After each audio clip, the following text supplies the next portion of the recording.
Hola, mi gente. Welcome to this week's episode of Daisy's World.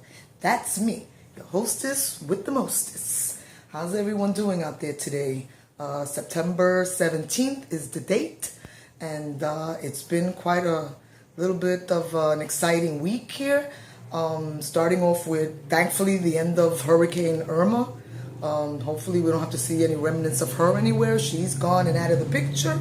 But unfortunately for us, Hurricane Jose is barreling up the Atlantic and should arrive sometime off the Jersey Shore, New York City, sometime, like by Tuesday they're talking about. So don't let your guard down. Don't put away that hurricane preparedness kit because, Hurricane Jose could be coming to a town or a shore near you. So let's, still be vigilant and hope that it just, stays out there stays out there in the Atlantic, offshore. We may get a little wind, a little rain, but that should be all, hopefully.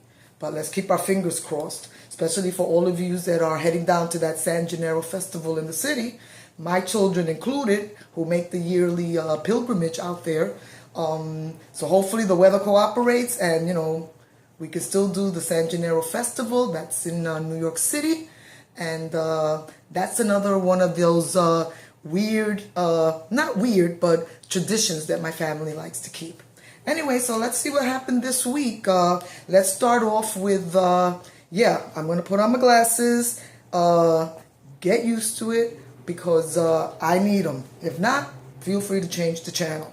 But in this week's News You Can Use segment, looks like the Republicans are madder at the Donald more than ever, and the Donald is playing cutesy with the Democrats. Isn't that nice? Everybody getting along. Do we really, really care what side of the aisle you sit on? Do we really care if you're red state, blue state, Republican, Democrat? You know what I'm saying? If something can be done for the American people and it takes, Chuck E. Cheese Schumer getting along with the Donald to give good news to the American people, whether that's relief aid that both Houston and Florida are going to need and for years to come, or raising, the debt limit, which he did. Nobody had to, shut down the government. So that was good news. So, yes, I'm all for folks that we send to Washington getting together and making stuff happen for us, the citizens of this great country. Anyway, that being said, let's see what else happened. Last week's football game with the Giants. Their season opener, and I'm looking at 19-3 Dallas beatdown of us. Not happy to hear that. Offense was dead on arrival. DOA. Yes, Odell Beckham Jr. on the sidelines with a supposedly ankle injury. Really, Odell? I hope you're not mad that you didn't get your money, but truth be told, I'd be kind of upset too. I mean, I like Eli Manning, but I was under the, impression that he really didn't, or really under the opinion that he really didn't deserve to get $56 million 2 years ago. Yes, is he a great quarterback? Yes. Does he come from a fantastic football dynasty? Yes. Has he won a Super Bowls? Yes. 2.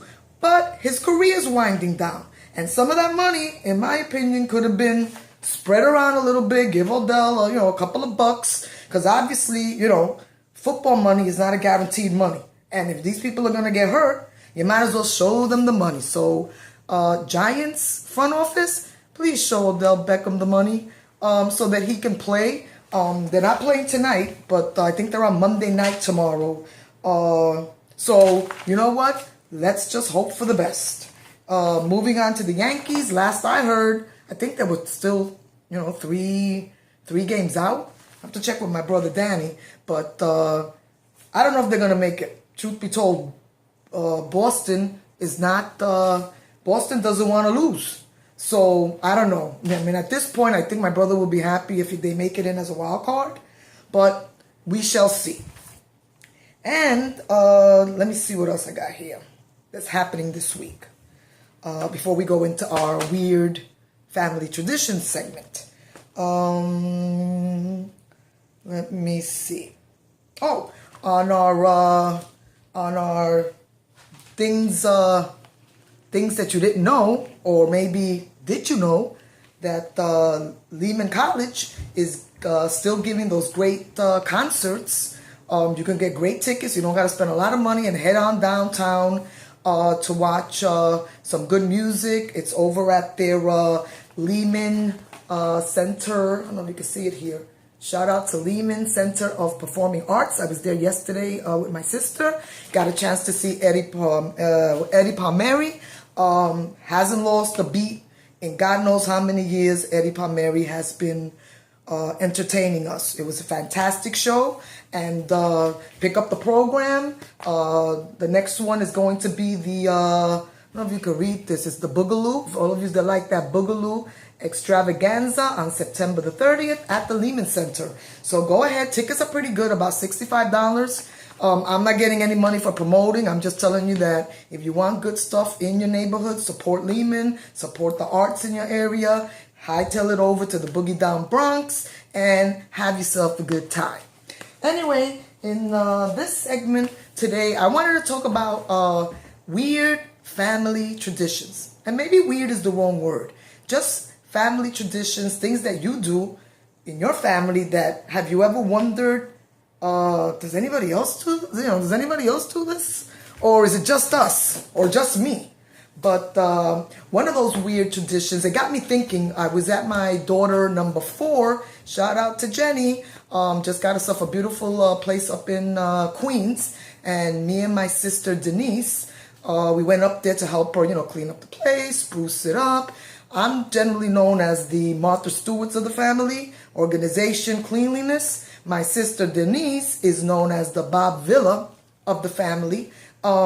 She does everything from plumbing, sheetrock, you name it. You need a flat screen TV put up on your wall, picture frames, Venetian blinds, you name it, she does it. And so shout out to her as well. Thank you so much, sis. But anyway, so as I was doing up and decorating my daughter's kitchen area, I started to think about a tradition that was in my family many years and still is, where we'd get up early Saturday morning. Saturday morning in our household was always like a special time. Truth be told, with the kids, we were 5 as well. You couldn't wake up my brothers Monday through Friday or anybody else to go to school at 7 o'clock in the morning. But somehow, mysteriously, on Saturday morning, 7 o'clock in the morning, everybody was up. Big box of Cocoa Puffs, channel, the Muñequitos was playing, Batman, Superman, the Flintstones. We were up on Saturdays. Again, we didn't cooperate Monday through Friday, but Saturday was the day. So anyway, while my mother was doing her kitchen stuff, and it was always a bigger breakfast on Saturday. During the week, at least in our household, you didn't really have time for, a big breakfast. You grabbed like a toast, or my mother would always have a pot of, farina on the stove. But you grabbed something quick and you ran out to either work or school or both. But on Saturdays, you can get up, take your time, enjoy that nice cup of coffee, pick up the newspaper, and my mother be in the kitchen. And my brother's job was always to run out to the corner bodega and pick up the freshest Italian loaf bread. Because then, you make your scrambled eggs, put the bacon in there. You made a nice sandwich for yourself. And one of the traditions, the minute that the bread got to the house, was that my mother would always cut the end piece. Some people call it the butt, the crust, just that end little piece. We called it the culito. And basically speaking, pop that thing up on a nail that was in the kitchen. And that stayed there all week until the following week when it was replaced. And the reasoning behind this was, it was meant as a blessing to the home, or our home. It was meant as a blessing that our home would never be without bread or, the necessities of life. Food, a job, money, whatever it was, that bread signified a blessing to our household. And it was done traditionally, always every week that new fresh little butt went up there on the wall. And it wasn't until I moved away, and had my own household. I followed it for a couple of, years, and then it just like I never did it. I never did it again. Never followed that tradition of putting the Italian bread up on the nail on a wall. I used to go to other family members' houses or homes, and sometimes I would see the little bread there. Mostly our close family relationships, like cousins and uncles. But I never really got a chance to ask anybody, hey, does anybody else do this, or is it just us?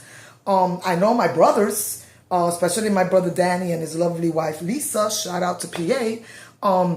He's a diehard Yankee fan, diehard Giant fan, and a diehard I'm putting the Italian bread and the butt on the wall fan. So he always does it when he comes to visit us here in Yonkers, which, he visits 4 or 5 times in a season, in a year.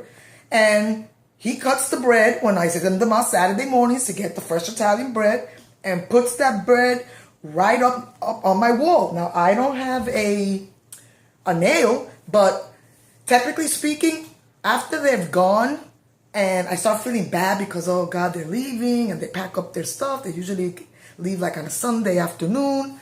And once he's gone and I'm feeling down and depressed because they've left, I look up at my big gigantic wall clock in the kitchen and the bread will be stuck right there. Bah! And I'm like, and it brings a smile to my face. I'm like, I can't believe he put the bread up there. But it does. It really brings a smile to my face. And I'm just so happy that he continues that tradition, and reminds me of my parents and our home in the Bronx, and just brings a smile to my face, makes my day, and then I can't wait till I get to see them again. But I was wondering, question of the day, what kind of weird traditions or funny traditions you do with your family. You can like and comment below.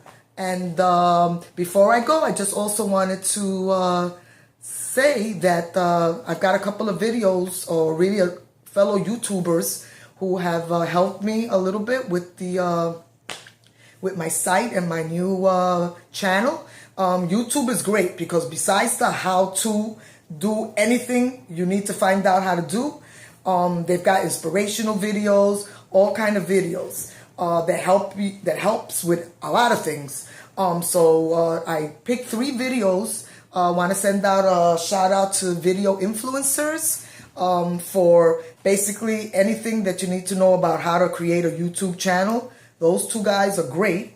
Also, another favorite of mine that you'll find in the link below is Shameless Maya. I love her spunk. You're doing all right, Shameless Maya. And last but not least, I found a little channel on creating my channel art. Didn't know what the heck it was. Do now. That's my channel art that you'll see on my channel, the little logo. And that was done by Elaine something. I can't figure it out. But anyway, I'm going to include the link down below. So if you guys need tips or tricks or anything like that, YouTube is the place to be. Okay, so I guess that's it. Stay safe. Giants don't play today. They play on Monday night, and let's keep our fingers crossed that they do a better job than they did last Sunday. But they're on Monday night tomorrow. So I will see you next week, and let me know how everything goes. Ciao.